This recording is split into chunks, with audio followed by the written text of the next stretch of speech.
SSC ২৬ পরীক্ষা কোন প্রশ্নে আয়োজন করা হবে, অর্থাৎ কোন প্রশ্নে হবে? আজকে আমরা ঠিক ঈদের আগ মুহূর্তে শিক্ষামন্ত্রী একটা কথার উপরে কথা বলছি। তিনি বলেছেন অভিন্ন প্রশ্নে এসএসসি পরীক্ষা হবে। তো অনেক শিক্ষার্থী প্রশ্নটা করছো যে ভাইয়া আমাদের ক্ষেত্রেও কি অভিন্ন থাকবে নাকি পরের বছর থেকে? তাছাড়া আমাদের প্রশ্ন নিয়ে আসলে শিক্ষামন্ত্রী কোনো কাজ করেছেন কিনা, কারণ শিক্ষামন্ত্রী প্রশ্ন নিয়ে বেশ বড়সড় ফোকাসড। তবে তোমাদের ব্যাপারে তিনি কিছু কথা বলেছেন প্রশ্ন নিয়ে, আমি একটু ক্লিয়ার করতে চাই এই ভিডিওটাতে, যাতে করে প্রশ্নের যে কনফিউশনগুলো সেগুলো তোমাদের সেই ডাউটগুলো এই ভিডিও থেকে তোমরা জানতে পারো। যারা আমাদের এখনো YouTube channel Facebook page subscribe follow করে রাখতে পারো আপডেটগুলো পাওয়ার জন্য নিয়মিত।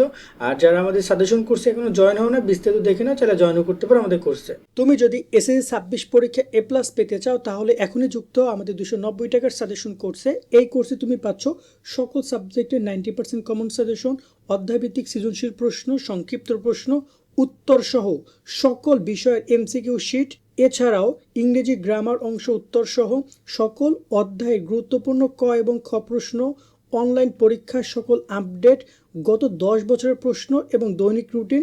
ইতিমধ্যে আমাদের কোর্সে যুক্ত হয়েছে কয়েকশো শিক্ষার্থী এবং তারা সাজেশনগুলো ডাউনলোড করে পড়া শুরু করে দিয়েছে। তাই দেরি না করে এখনই যুক্ত আমাদের সাজেশন কোর্সে। এই নাম্বারে 290 টাকা বিকাশ বা নগদ থেকে সেন্ড মানি করে আমাদেরকে জানাও। বিস্তারিত কমেন্ট এবং ডিসক্রিপশনে দেওয়া রইল। আশা করি তুমি বিস্তারিত দেখেছো। চাইলে কোর্সে জয়েন হয়ে শিটগুলো কালেক্ট করে পড়ালেখা করতে পারো। আশা করি খুব ভালো কিছু তুমি করতে পারবা। এই শিটগুলোতে ইনশাল্লাহ তোমাদের পরীক্ষা প্রশ্ন কমন আসবে। এখান থেকে এখনও যে সময়টা আছে এটা কাজে লাগাও এবং শিটগুলো সংগ্রহ করে পড়ালেখা করো, কারণ তোমরা পড়তে রাজি কিন্তু কী পড়বা তা জানো না, তাদের জন্য আমাদের কোর্সটা অনেক বেশি বেনিফিট দিবে। এবার আমরা কথা বলি আসলে শিক্ষামন্ত্রী প্রশ্ন নিয়ে কী বলেছিলেন। তিনি বলেছেন অভিন্ন প্রশ্ন পরীক্ষা হবে। অভিন্ন প্রশ্ন মানে কি?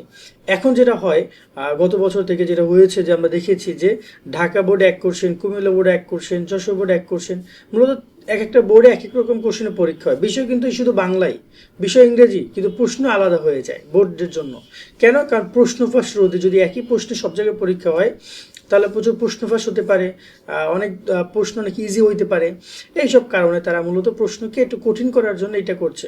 এতে করে দেখা যায় কোনো বোর্ডের প্রশ্ন কঠিন, কোনো বোর্ডের প্রশ্ন সহজ হয়। বরাবরই কুমিল্লা বোর্ডের প্রশ্নগুলো কঠিন হয়, ঢাকা বোর্ডের কিছু কিছু প্রশ্ন কঠিন হয়, রাজশাহী বোর্ডের প্রশ্ন কঠিন হয়, যশোর বোর্ডের প্রশ্ন কঠিন হয়, বাকি বোর্ডগুলো অন অ্যাভারেজ প্রশ্ন সহজ থাকে। সো এই জায়গাটাতে শিক্ষামন্ত্রী বলছেন যে আমরা একটি বৈষম্যমূলক পরীক্ষা ব্যবস্থা চালু করছি, যেখানে সকল শিক্ষার্থীরা একই মানদণ্ডে পরীক্ষা অংশগ্রহণ করবে। এই কারণে তারা অভিন্ন প্রশ্ন মানে একটা প্রশ্ন বানাবে, ওই এক প্রশ্নে সারা দেশে সবার পরীক্ষা হবে। যেমনটা আমরা বিশ্ববিদ্যালয় এক্সামগুলোতে দেখি, অ্যাডমিশন এক্সামে বা ন্যাশনাল ইউনিভার্সিটির অ্যাডমিশন এক্সাম বা ন্যাশনাল ইউনিভার্সিটির এক্সামগুলোতে আমরা দেখি তারা ওইটা করতে যাচ্ছে যে সারা দেশে সবার একই প্রশ্নে পরীক্ষা হবে। তোমারও যা থাকবে, অন্য দূর এলাকার যিনি আছেন তারও ওই একই প্রশ্নে পরীক্ষা হবে। সো এই যে বিষয়টা, এই কনসেপ্টটা তিনি বলছেন। তবে তিনি এখানে এটা বলেছেন যে এটা এবছর থেকে চালু করা হবে না, আগামী বছর থেকে এই ব্যাপারটা নিয়ে তারা চিন্তা ভাবনা করছেন, চালু করা হইতে পারে এবং যত সম্ভব এটা চালু করার সম্ভাবনাই বেশি যে এটা চালু হইতে পারে। সো তোমরা এই ব্যাপারটা নিয়ে একটু হলো, আমার মনে হয় যে টেনশন করার কোনো কিছু নাই। যা আবার হয়ে গেছে, তোমাদের বেলা যদি এমনটা হইতো তাহলে এটা অনেক ভালো জিনিস হইতো, কিন্তু তোমাদের প্রশ্ন অনেক আগেই তৈরি করে ফেলেছে। তোমাদের প্রশ্ন অনেক আগেই শিক্ষা মন্ত্রণালয়, শিক্ষা বোর্ডগুলো অনেক আগেই তৈরি করেছে, কারণ পরীক্ষার আগ মুহূর্তে পেশা নেবে না। তোমাদের প্রশ্ন নিয়ে প্রশ্ন সেট করা, প্রত্যেকটা প্রশ্নের এক একটা বা 2-3টা করে সেট রেডি করা, প্রিন্ট আউট করা, এগুলো করার কাজ প্রায় শেষ দিকে। সো এই মুহূর্তে তোমাদের প্রশ্ন নিয়ে বর্তমান যে সরকার বা বর্তমান শিক্ষামন্ত্রী মিলন স্যার, তিনি আসলে কোনো কাজই করতে পারেন নাই। তিনি এটা স্বীকার করেছেন যে এসএসসি প্রশ্নে ভুল থাকতে পারে, অনেক কিছু থাকতে পারে, কারণ আমরা সে প্রশ্ন নিয়ে কাজ করতেই পারি নাই। আমরা যদি প্রশ্ন নিয়ে কাজ করতাম তাহলে হয়তো বা আরও অনেক স্বচ্ছ প্রশ্ন হইতো। স্বচ্ছ মানে কি স্বচ্ছ, তাদের বুঝতেছো যে অন্য লেভেলে চলে যেত বিষয়টা। যাই হোক না কেন, এটা তোমাদের জন্য একটা গুড নিউজ যে প্রশ্ন নিয়ে তিনি কাজ করেন নাই। তিনি প্রশ্ন নিয়ে কাজ করবেন তোমাদের বড় ভাইদের এইচএসসি 27-এর, বা এই যে তোমাদের বড় ভাই, রিসেন্ট বড় ভাই যে এইচএসসি 26 রয়েছে ওদের, তখন দেখবে যে আসলে তিনি ফেলের পরিমাণ কী পরিমাণ বাড়াইছে প্রশ্ন টাফ করিয়া। সো যারা মেধাবী তারাই ওই অ্যান্সার দিতে পারবে, বিষয়টা এভাবে আসতেছে। সো সুন্দর করে পড়ালেখা করো। তোমাদেরও কিন্তু বেশ কিছু চ্যালেঞ্জেস তারা দিচ্ছে, যেমন তোমাদের পাশের হার তারা খেয়াল রাখবে না, তারা সঠিকভাবে মূল্যায়ন করবে। যে যা পাবে তাকে তাই নাম্বার দেওয়া হবে, কোনো গ্রেস মার্ক না, কোনো রেজাল্ট এদিক ওদিক না।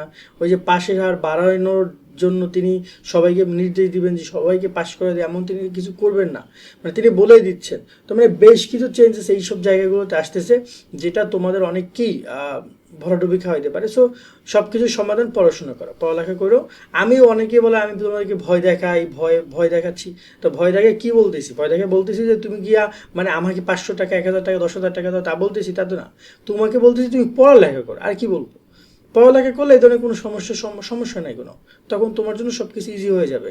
যারা ভালো স্টুডেন্ট তাদের জন্য এগুলো কোনো বিষয় না, যারা খারাপ স্টুডেন্ট তাদের জন্য প্রবলেমগুলো হবে। এবং প্রশ্ন, এবছর প্রশ্ন অন অ্যাভারেজ হবে, খুব বেশি টাফ হবে না, 24-25 কোশ্চেনের মতো, আবার খুব বেশি সহজও হবে না, মোটামুটি ভালো একটা প্রশ্ন পরীক্ষা দিব তোমরা।